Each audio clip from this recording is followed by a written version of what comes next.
This is Luddenden, a mill village tucked away in a valley in the Yorkshire Pennines. 438 people live here. Most of them work in the village woolen mill or travel a few miles to nearby industrial towns. On August the 24th, 1975, Luddenden became Britain's first meatless zone. World in Action asked the people of Luddenden to give up eating meat for a week. They were to take part in a unique experiment to try and cut Britain's £1,400 million meat bill.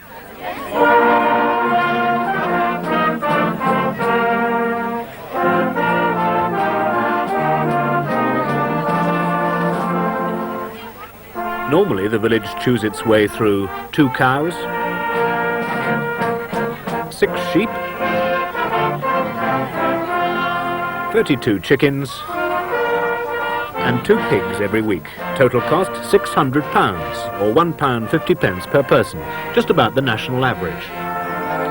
Paying the butcher has become a drain on our national economy. Meat is the largest item in our food import bill, and it costs us more to import food than it does to import oil. So when the people of Luddenden stopped eating meat, they became the first community in this country to experiment with ways of solving Britain's food crisis.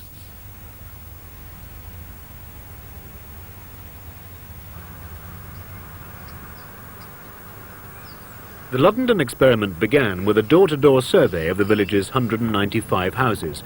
We found that each household spent an average of £3.07 a week on meat. There's no butcher's shop in Luddenden, and only 3 families owned deep freezers. So the villagers got their fresh meat from butchers outside the village or from Luddenden's only food shop, the Hurst family's post office and general store. Last thing. That's it, yeah. We'll have to. Yes. Eat as much meat as we possibly can. 90% of the population of Luddenden, that's 390 people, agreed to give up meat for a week. Do you think there's... Yeah, there's 5. Among them, some of the village's biggest meat eaters, like Marilyn Abel and her family. Locally, the experiment became known as Bart Meat Week, and Bart, as every Yorkshireman knows, means going without. By Friday, everyone was sure they could manage, if it was just for a week. They were all keen to try out the soya bean products, which were to be used as a meat substitute. Mrs. Harrison, are you going to give up meat this week? Yes, I am. Do you think it'll be difficult? No, I don't think so. Why not? Well, there are other protein foods, and with the soya substitute as well, I think it'll be fairly easy, especially for a week anyway. Have you ever given up eating meat before? In the last war. What did you eat instead then? Ooh, I forgot. We used to have 8 ounces for a week. Well, I think we're healthier then than we are now. So you don't think it's going to do you any harm to give up meat for a week? No, I don't. I think it's a good thing, really. Why is To that? try it, just something to try. And you never know, it might come eventually, mightn't it? That we're all eating it, Oh, dear. Sorry. I don't know, I think it might be a bit hard, but I'm going to try anyway. We'll just see, Why do you think it'd be hard? Well, because of my husband and because of the little ones, and I like meat Tell us myself. about your husband. What does he eat? He delivers live chickens. Yes, when the nurse gave me my injection, was it last Friday? Yes. And she said she'd read about it. And she said, you can do without meat because there's as much value in what you're going to eat as what there is in any meat. So I said, oh, well, we're giving up. She said, oh, I'm glad to hear it. For the experiment to be successful, all meat and meat products had to be removed from Luddenden for a week. Calderdale Education Authority promised to serve only meatless dinners at Luddenden's junior and infant schools.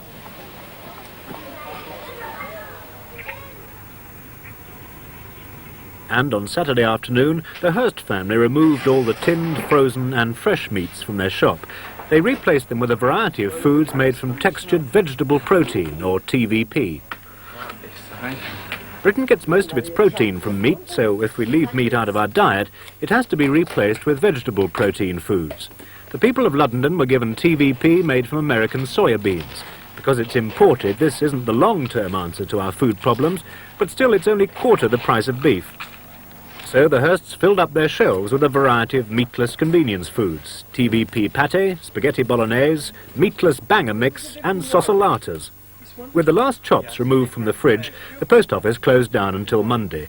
Then only the new meatless products would be available.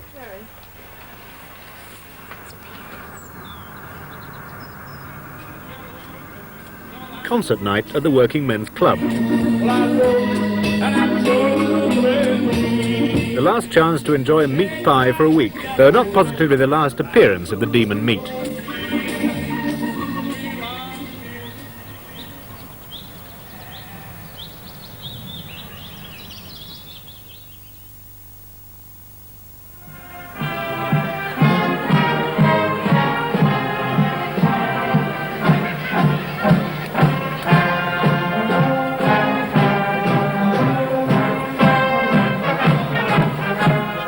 On Sunday morning, the whole village gathered outside the church for a silver band concert.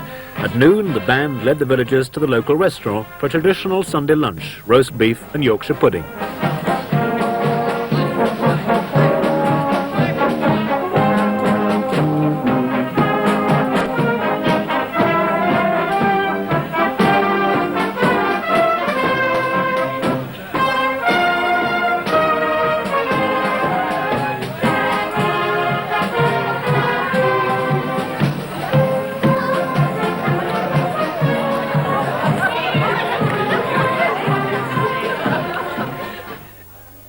That day, the people of Luddenden ate 140 pounds of protein-rich British beef for their Sunday dinner. The animals it came from had eaten 2,800 pounds of imported protein to produce it. Let us pray. Bless, O Lord, this food to our use and us in your service, and make us ever mindful of the needs of others, for Jesus Christ's sake. Amen. Now then. Feeding animals on protein and then eating the animals is the most inefficient way of getting the protein we need in our diets. For every pound of beef, chicken or pork that arrives on the British dining table, up to 20 pounds of protein food has been fed to the animal that produced it. And we don't grow all the animal feedstuffs ourselves. The more meat we eat, the more grain and high-protein vegetable products we have to import. British food scientists want us to eat less meat and feed our animals on what we can grow ourselves. So World in Action invited two experts to Luddenden to explain to the villagers how we could improve our economic situation if we changed our diets. After the people of Luddenden had eaten their last meat meal for a week, the vicar, Philip Mortimer, introduced the first speaker, Professor Kenneth Mellanby, author of Can Britain Feed Itself? Who is going to explain to us why we've been told to give up eating meat for the next 7 days. Professor Mellanby.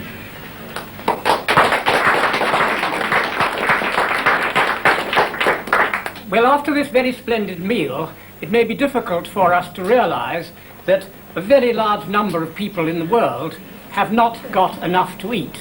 And in fact, that the meat we ate at this meal today has been produced by animals which have probably eaten enough in the way of food which other human beings could have eaten to have kept people in the hungrier parts of the world alive for weeks at a time.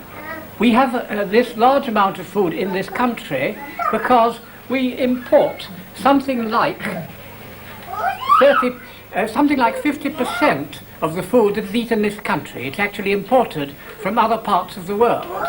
And to pay for that, we are spending over £3,000 million.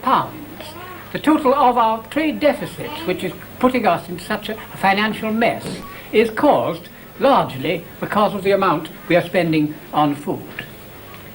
Now, there's a risk that we won't be able to go on doing this. If the world financial crisis, if Britain's financial position gets worse, we simply won't have any money to pay for food to eat, and we'll have to do with what we can produce in this country. That is something that could happen any day now if the government and industry doesn't succeed in reversing the trend. But in the long run, this is something that's going to happen. Within the next 10, 15, 20 years, the world population is going to grow to such an extent that there is simply not going to be enough food for everybody to eat the kind of meal that people, particularly those in the West, are eating today.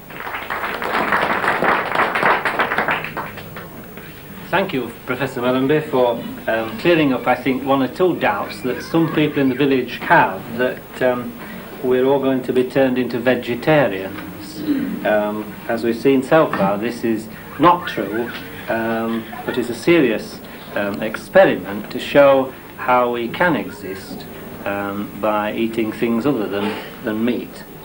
And now our next distinguished speaker, Professor Francis Aylward, who is sitting on my right, is head of the Food Science Department of Reading University, and he'll put some different aspects of the same subject to us. Professor Aylward. Thank you very much. Ladies and gentlemen, it's a great pleasure to be back in the north of England. It's true I come from the wrong side of the Pennines, but it is nice to see these hills and dales. And all I've got to do today is really to add a sort of postscript to what Professor Mellanby has been saying. Now, very few people here in this room remember World War II. I mean, even to mention it is to insult various people in an audience. But the fact is, those of us who do remember World War II remember the different ways in which food habits changed during the war, and changes have been taking place ever since. We're eating far less bread, far fewer potatoes than 20 years ago. We're eating far more meat, milk and cheese. So some things go up and some things go down. And it seems to me one of the important things in this experiment, the Luddenden experiment, is not to turn people into a race of grass eaters, but rather to say, well now, is the present balance of food right, either for your personal economy or for the local or national economy? And by this experiment, I think we'll show, or can show, that perhaps we can shift this balance a little in the right direction to everyone's good. At 3 o'clock, Betty Driver, Coronation Street's barmaid Betty Turpin, once a vegetarian herself, declared that Bart Meat Week had officially begun. And I'd like to wish you all a lot of luck for the next week. And I'd like to officially open this week where you're all going to try and do all these lovely dishes, and we'll see you next week and see how you've got on. Good luck.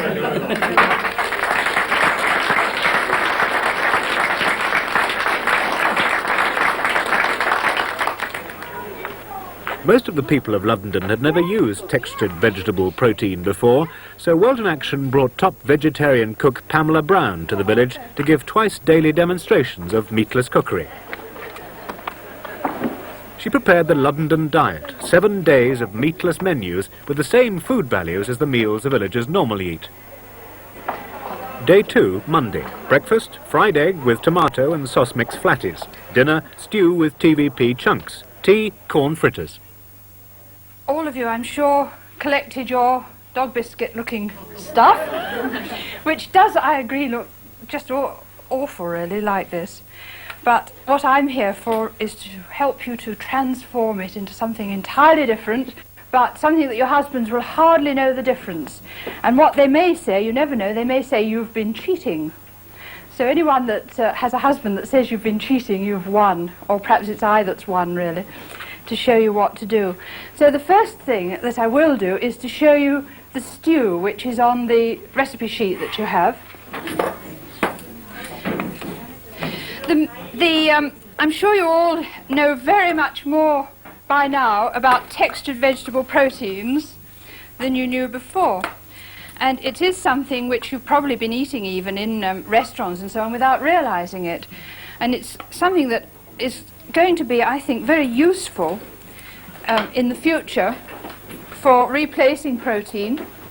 But during the week, I hope that you'll feel you can come and ask me anything you want to know about all this cookery which is perhaps strange to you. While the TVP stew was cooking, Pamela Brown showed the villagers how to use meatless banger mix, suggested as a replacement for the breakfast bacon. If you make them flat, you'll get a crispy, much crispier sort of texture, than which it won't be like bacon, but I think you'll find that it's tasty and quite nice if you form them into as flat a thing as that.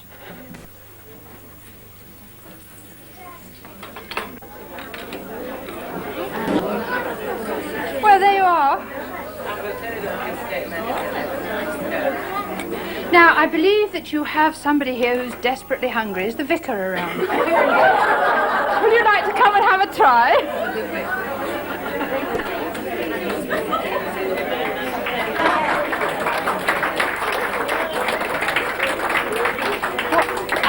might be a bit hot, so I should take a sausage roll. Try one of these. That's right, yes. Yeah. Have words with the church wardens about the services tomorrow. I'm going to say goodbye first.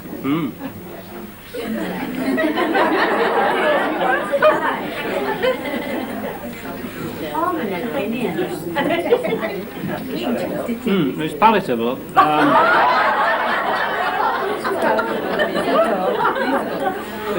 For me, it's a little bit insipid. There's not a lot of taste in it. Well, he's finishing it, isn't he? I've not had any lunch. Oh. Why don't you feed him, Christine? Yes, it's so very strong to me, you know, yes. But then you see, a vegetarian... Hey, come and try this, come on.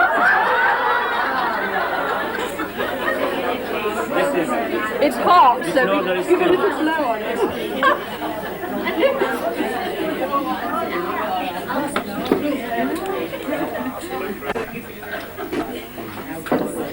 That's very good.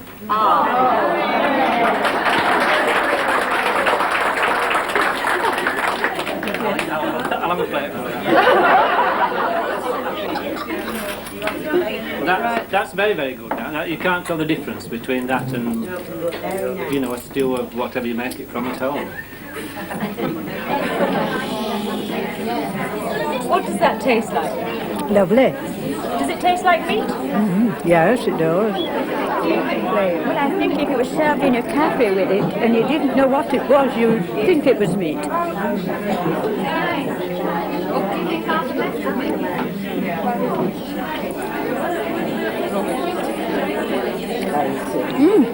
It's very nice.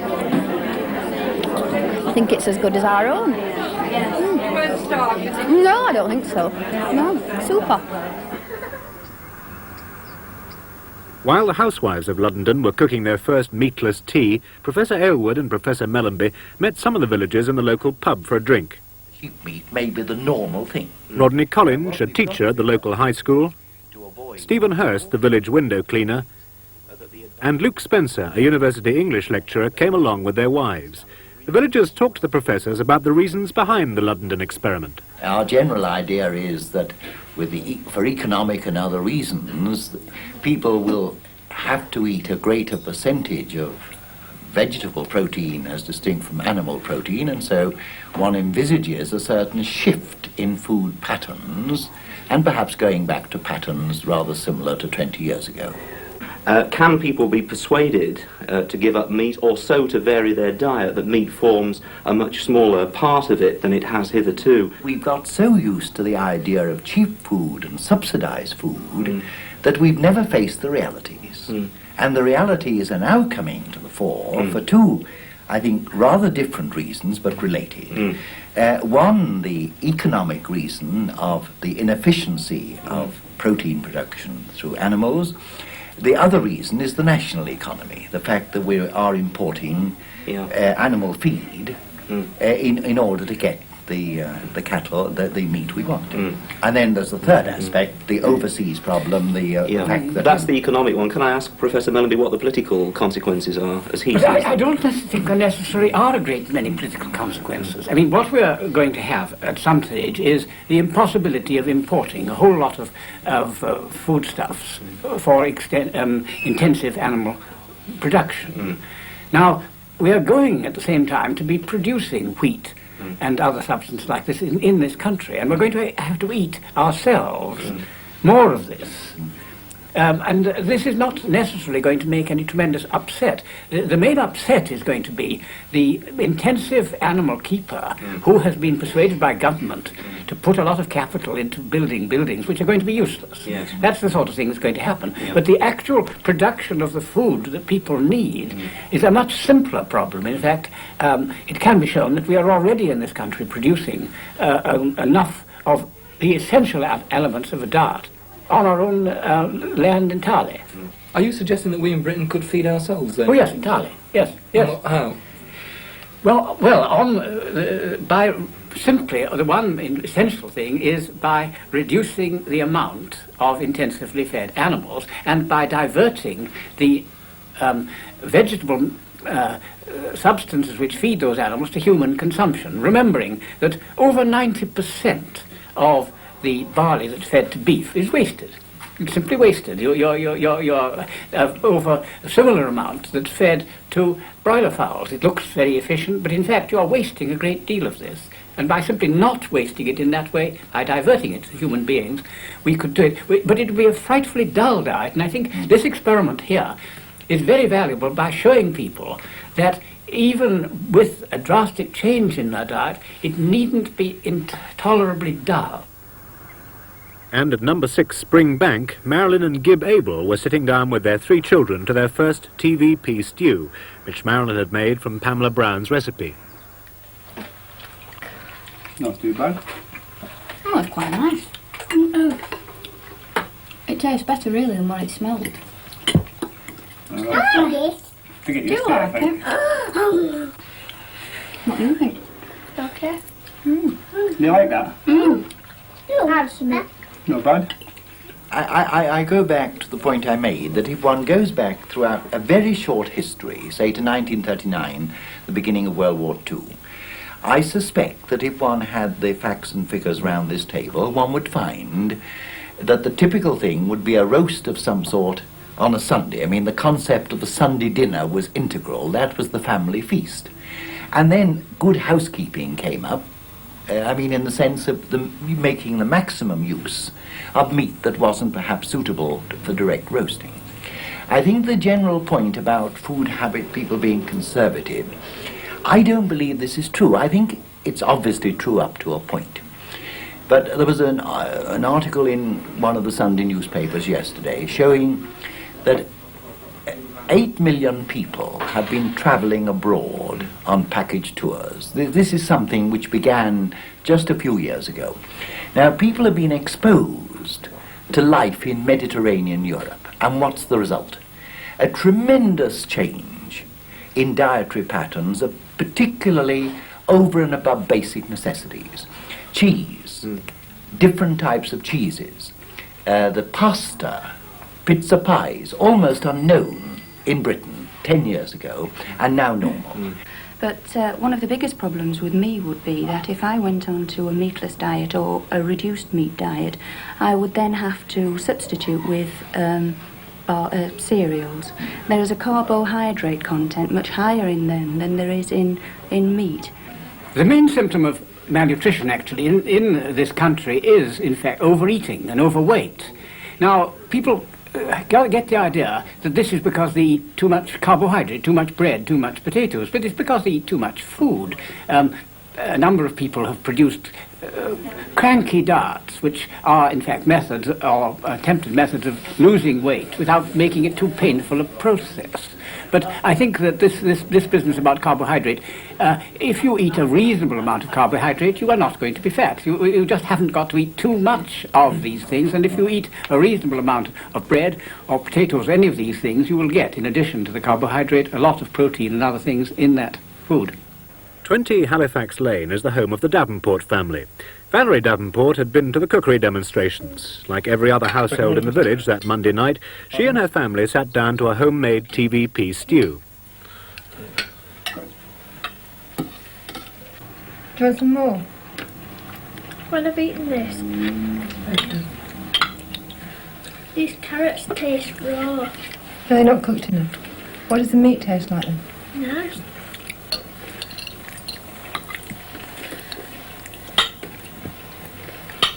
Actually, it's not bad at all. It doesn't taste of meat though, it tastes of vegetables, the vegetables it's been cooked in. What do you think then, girls? Yes. Do you like it? Yes. By the third day of the Luddenden experiment, all the villagers had tried the new vegetable protein products and gone off to work on sauce mix flatties instead of the usual bacon. So day 3's menu didn't sound quite so foreign. Breakfast, oatmeal scurly in the pan. Dinner, savoury TVP pudding. Tea, lentil cheese bake. Before the demonstration began, the housewives were eager to give their opinions on meatless meals. When I cooked this stew last night, we found the meat just absorbed the taste of the vegetables. I mean, it's quite palatable, but it just didn't taste of meat. And afterwards, we had this awful aftertaste with it. What do you mean by awful? Well, not awful, but you could taste it all night, you know. You knew you'd had something different? Yes, yes. You know, that's something I just can't really answer, because I remember feeling that when I first ate this sort of stuff, which is a good while ago, but I felt that I didn't have that sort of taste recently. My husband just, I said, have you enjoyed your tea? Well, he said, but don't remind me I haven't had meat. So that was the end of that, and he'd enjoyed his tea. And I'd made a stew with it, and so had this lady. Well, mine just said that the only thing he could find was there was nothing to chew on. No. The meat just sort of melted away. Yes, yes. That was the only Actually, thing. you could fry it in flour, you know, the way you would something, and get it crisp. And sometimes I've done this by putting it into a muslin bag and hydrating it in the bag and then taking it out. It's a bit more of an effort, obviously, but you'd get the crunchiness. I think you've got to be an imaginative cook to be able to use this. It can never replace a steak or a chop, but I think if you can serve it in all the different sauces, spaghetti, bolognese and curry, well, very good. It's hardly any different to me. But the chemistry of all our bodies is slightly different. You know, different things affect us all, so it's very interesting to have so many people eating these sort of unfamiliar foods and hearing what their reactions are. After cooking demonstrations, the Luddenden post office was crowded with housewives collecting ingredients for the next day's menus. The bacon pieces. The bacon pieces. Yes. This is for beef burgers, it's more savoury. Those sausages were nice this lunchtime. Did you try them? Had the sausages, they were a bit like haggis. Have you had haggis? Oh, yes. Yes, only not as strong. The villagers were now almost halfway through the experiment. So far, they'd all managed to resist temptation, but for some, it was becoming increasingly difficult.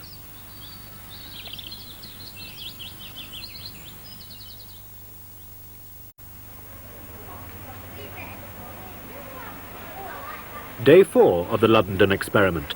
Textured vegetable protein was no longer a novelty. Now that people had got used to it, Pamela Brown was extending the cookery demonstrations to take in other meatless foods. This is actually the cheese flan recipe that you have, and of course I like to make it look interesting, so that's been decorated. And that's the same thing actually, that's a cheese flan one with cream cheese.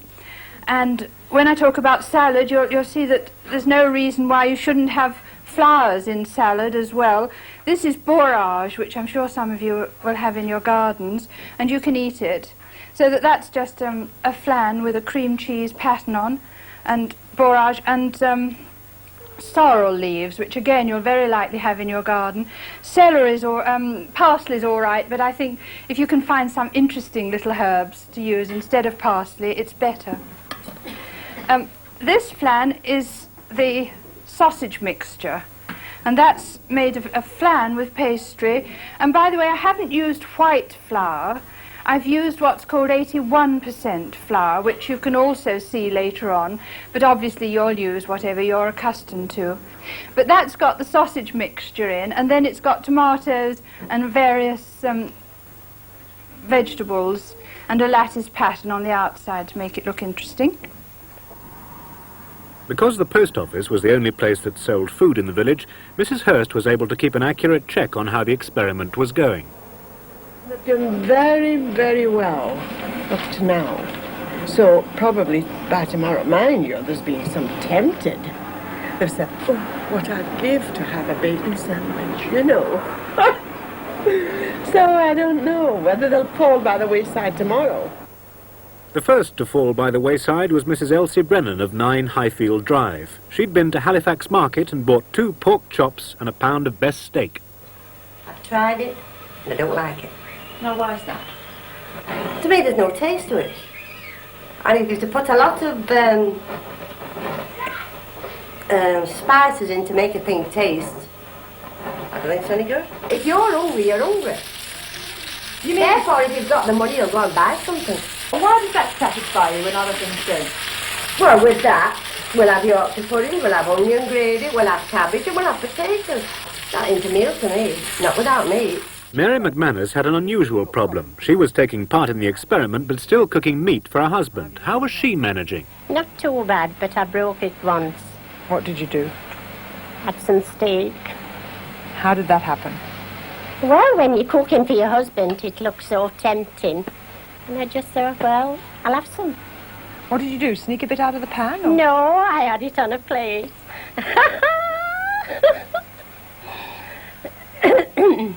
And how did you feel? Oh, I felt a lot nicer. Edward McManus, the biggest meat eater in the village, had refused to take part in the experiment. Well, I don't know, it's just because I really like meat. I've always been a big meat eater. I was weaned off meat. Have you ever had any time where you didn't eat meat? Mostly in the forces, when you couldn't get meat. But I mean, that's going back a fair long time now, but I'm a lover of meat. I love meat, yes. Why do you love it so much? Well, what's nicer than looking at a big piece of roast beef? Yorkshire pudding, roast potatoes, stuff like that. Well, it really sets you... Yes, it does. And steak, either fried or grilled. I mean, to me, it's just lush. It's good. By Thursday, the 5th day of the experiment, 385 of the 390 residents were still taking part.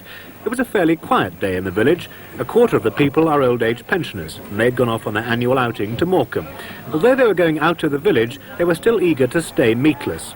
Special arrangements were made to replace the usual ham tea with fish and chips. Let's have a look at it. To be when I saw and darkly, where to be when I saw thee, where to be when I saw thee. One pensioner, 80-year-old Mrs. Joyce Patrick, stayed behind. She took over from Pamela Brown at the cookery demonstration to create Luddenden's first meatless toad in the hole. Best bit of the whole week. We're going to teach me something. So, Mrs. Patrick, who has had, I wonder how many years of making Yorkshire puddings? Oh, about since 1923. Well, anyone work that one out? Come on, Mrs. Patrick. She's going to show me how to do it.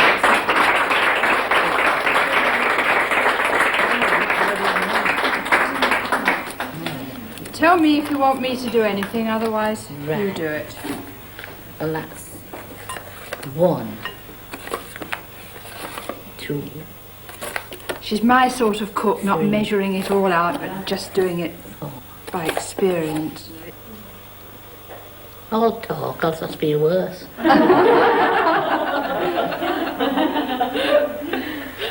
Now then, 3 eggs. I'm doing it my way, you know.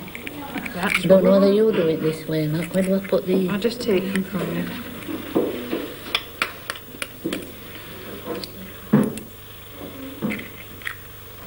That's really exciting, isn't it? Isn't it lovely?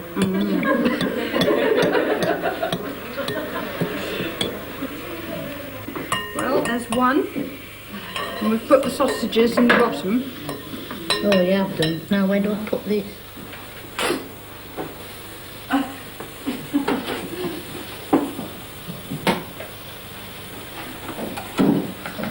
A bit more.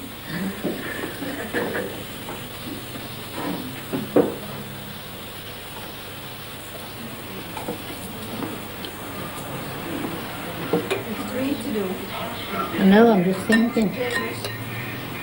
Is that right? And put that straight in and wait. By Friday, the 6th day of the experiment, inventiveness and fish and chips were spreading. The novelty had worn off the soya products, and people were eating anything they had in their larders as long as it didn't contain meat. I've had sliced potatoes and onions, and I've enjoyed them very much. Salmon sandwich with some tomato in. Oh, now then. We didn't have much breakfast because we were out having a drink last night. We didn't feel like it. We had fish. And fish. And chips. Chips. And spaghetti hoops. Spaghetti hoops. But what about the children, traditionally the most conservative of eaters? They'd been interested in the experiment and in Pamela Brown's son, Robin, who's been a vegetarian since birth. Well, we had that stew and a mince pie, and the mince pie and stew just taste the same. There weren't any difference. What about you? What have you had? we've had that beef burger mix. And what was that like? That was fantastic. I thought it really did taste like beef burgers. What have you had? Just the same as Karen, stew and pie. And what have you had? Well, tonight we had Scotch eggs with that sausage mix round them, boiled eggs. And what did you think of that? It was great. And what have you had? That sauce mix. What did you think of it? It was nice. It shows you can go without meat for a week. You think you could go without meat for longer than a week?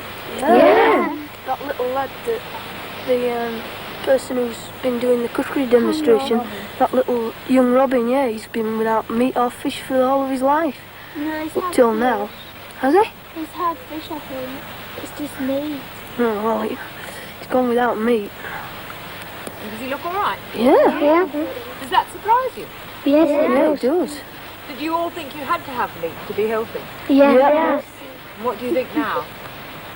You don't have to have it. No, you don't. No, you don't have to have it really. At all. Both our professors made the point that eating meat as the main part of a meal was a fairly recent innovation. Professor Aylward asked pensioner Eric Tuke about the village's meat-eating history. If we go back, say, to the years just before World War II, how often do you think the ordinary person would eat meat? Well, from the lower income bracket, most certainly a joint once a week. And the rest either cold the day following or in the form of a hash with vegetables. They may have had a little bit of stewing meat or something like that during the week, but it wasn't a question of every day. So you think people are eating meat more frequently? Oh, yes, yes. And you believe they could go back to something simpler, do you? Oh, I'm quite sure there's no need for it, because lots of these folks that are eating these huge quantities of meat are only in sedentary occupations. You could understand a man in the old days that was probably slaving in the quarries, getting the stone for these sort of buildings. He probably required a fair amount of protein. But the chap who was sitting on an office desk or lots of these other jobs, there was no need for it. Battery chicken production looks efficient, but is it? These birds are fed solely on imported concentrates. They belong to local farmer Bob Midgley. Professor Mellenby went to look at them. Well, this is the imported concentrates, and this is what these birds will depend on. And, of course, if the balance of payments are going to be difficult, we're not going to be able to import this. I don't think what people realize that we are feeding these birds on something that we could very well eat ourselves. Oh, yes, yes. They're Only getting in about a different form. Yes, they're getting about 1/4 pound a day, and I wouldn't think it was delicious, but it's not bad. And in fact, a human being getting a pound and 1/4 of this would probably get everything they need in their diet, just from this alone. Yes, yes.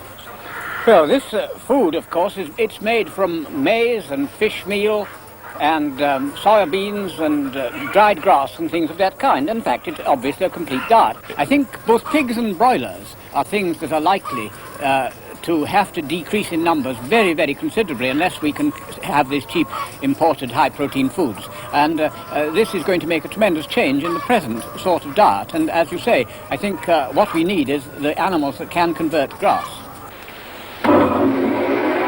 This machine extracts protein from grass. If we want to cut our food import bill and our balance of payments deficit, we have to start looking for more ways of making British protein.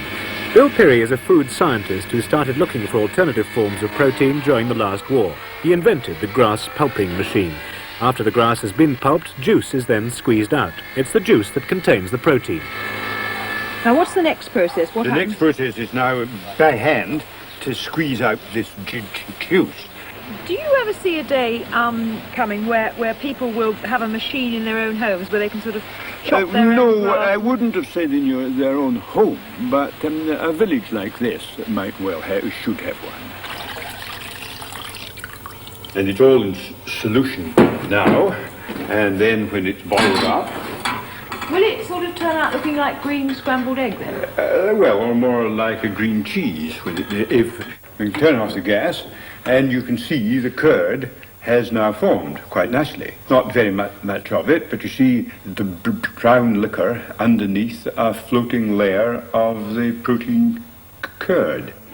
On Friday night, there was a meatless party in the village hall. Professor Pirrie brought along the end product from his pulping machine, curry-flavoured grass snacks. This isn't made today. This we made 5-6 years ago.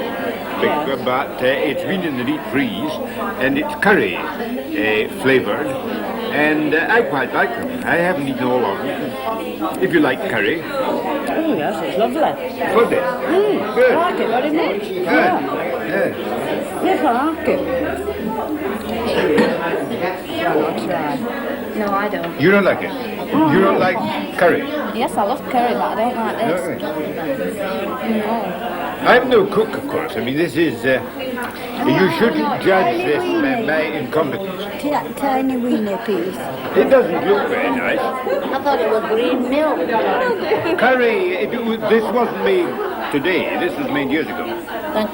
But it's been in the deep freeze ever since. Oh dear. Don't be frightened. They don't bite. No. What do you think of it? Don't like the consistency. You don't like curry? No, I like curry. Oh, well, the consistency, of course, is to so as to keep. This is 5 or 6 years old. That's why we make it like this, so you can carry it around and so on, and don't have to keep it in the fridge. Hey, well, you've been eager to have some flowers. Yes, all right. Oh, thank you.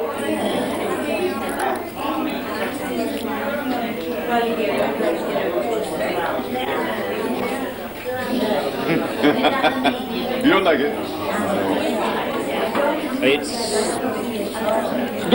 It's oxo-y. Yeah. It's quite pleasant. Yeah. No, have another. Won't turn green, will I? No. I hope not. Well, if I'm doing it right of you.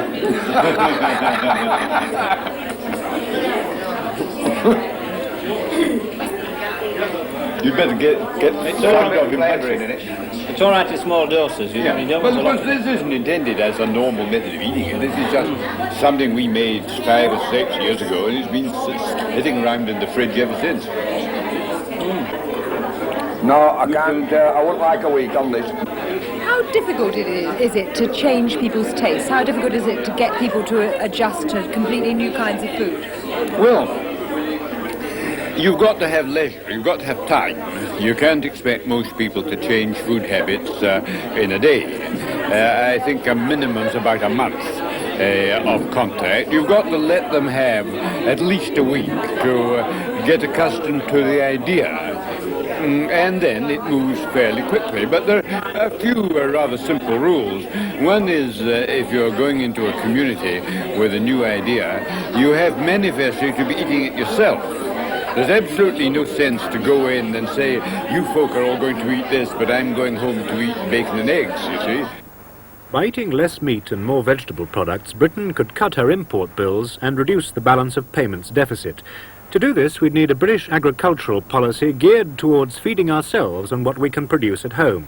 The people of Luddenden have showed that it's possible to change our diets so that meat is no longer the main part of our meals. Many of the older residents pointed out they'd only been eating so much meat in the last 30 years.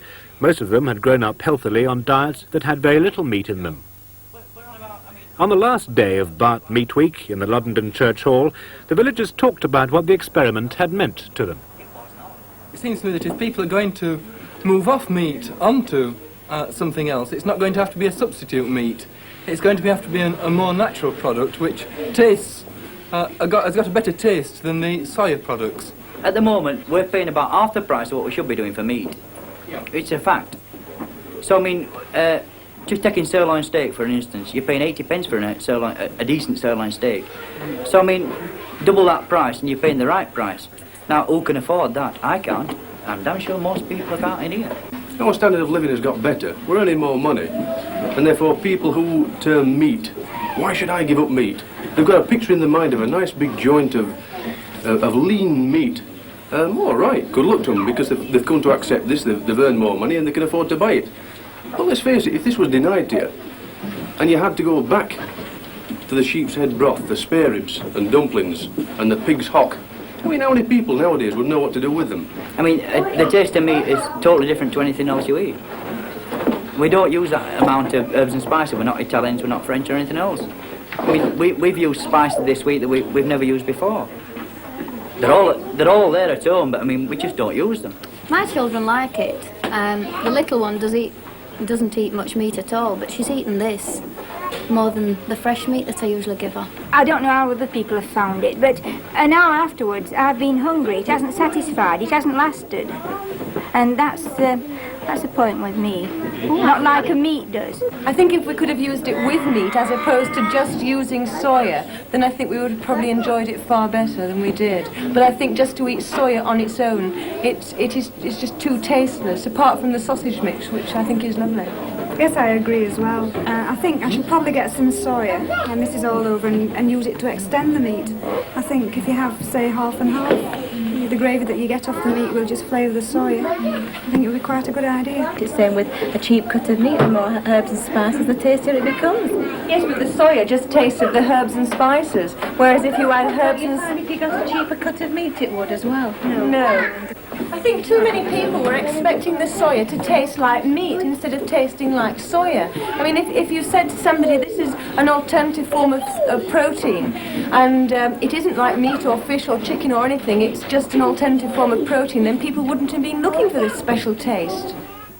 Good afternoon, ladies and gentlemen. Welcome to Luddenden on a rather dismal afternoon. Enjoyment of new foods depends on how well they're cooked and how appealing they look. On the final day of the Luddenden experiment, the villagers invented their own meatless dishes for a cookery competition, judged by the vicar, Pamela Brown and Betty Driver. And then on with the motley, as they say. Oh, Betty. So what we're going to do, we're going to sort of read this out in reverse order like Miss World. So we'll start with number 3. Now that was 23. Now which is that? Oh, now that was lovely. That's third prize. Now who's... Wow! Stella Bottoms won third prize for green peppers stuffed with TVP. Congratulations, love. It was beautiful. Lovely. Lovely. Beautiful as your baby. Second prize goes to number 11. Oh, yes. This nearly leapt off the table. We're sorry about the celery, but the lights wilted it. Glen Vine was second with a cream cheese flan with stuffed marrow. Congratulations, love. Very nice. Beautiful. Now then. Now the first prize was ever so difficult, you see, because, well, the two went together, you see. So we've given the first prize to 29A, which is this fabulous bread. Ooh, it's gorgeous. Oh, it's beautiful. And the first prize went to Linda Hills for a courgette flan and some homemade bread, butter and jam. No, it's lovely. You have that, Dave. Thank you very much. It's beautiful. Lovely. Thank you very much. Local butchers who viewed the Luddenden experiment with some suspicion turned up unannounced as soon as the cookery competition was over to tempt the villagers with pork pies, cold meats and chicken legs. No, is this a stunt, do you think? Some people resisted the butcher's bribes, but others accepted, knowing that next week meat was back on the menu. It won't be easy for any government to suppress the British appetite for meat, but a changing world might do it for them. As living standards rise in some countries and populations explode in others, the competition for food internationally will become more intense, and the lesson taught the industrialized West by the oil-producing countries will not be lost on food-producing countries. Indeed, food may yet become a political weapon more powerful than oil. Pessimists now dub the coming decade the Hungry 80s. If events bear out their worst fears, then what the village of Luddenden did by choice, all Britain may yet have to do from necessity.